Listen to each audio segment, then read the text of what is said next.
এই আইন কেন প্রয়োজন?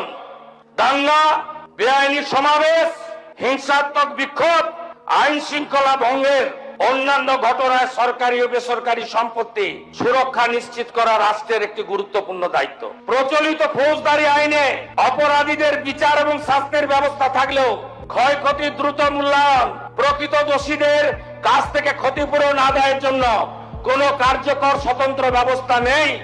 আমি দায়িত্ব নেওয়ার পরে দুটো জায়গায় ভাত টিপে দেখেছেন। আসানসোলে ফাঁড়ি ভেঙেছেন, আদায় করেছি ক্ষতিপূরণ। সুদ আদায় করব, ভিটা মাটি বেচে আদায় করব, শুধু জেল খাটাবো না, স্থাবর অস্থাবর সব প্রপার্টি অ্যাটাচমেন্ট করব, খুব দ্রুত অকশন করব, আদায় করব। বার্সার কাছে পুলিশকে ঢিল মেরেছিলেন, রক্ত বেরিয়েছে।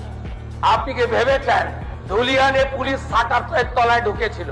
ভেবেছেন এই পুলিশ মন্ত্রী সেই রকম? কালীঘাট থানায় পুলিশ টেবিলের নিচে ঢুকেছিল, আপনি ভেবেছেন ওইটা? আমার দায়িত্ব পুলিশ কর্মীদের নিরাপত্তা দেওয়া। সরকারি বেসরকারি যাই ভাঙুক, 1 ইঞ্চি এগোতে দেব না। একদম নিশ্চিন্ত থাকুন। শুনে রাখুন, যা হয়ে গেছে অতীত, আর কিছু করতে দেব না। যদি করে এই আইনের কঠিন এবং কঠোর প্রয়োগ হবে।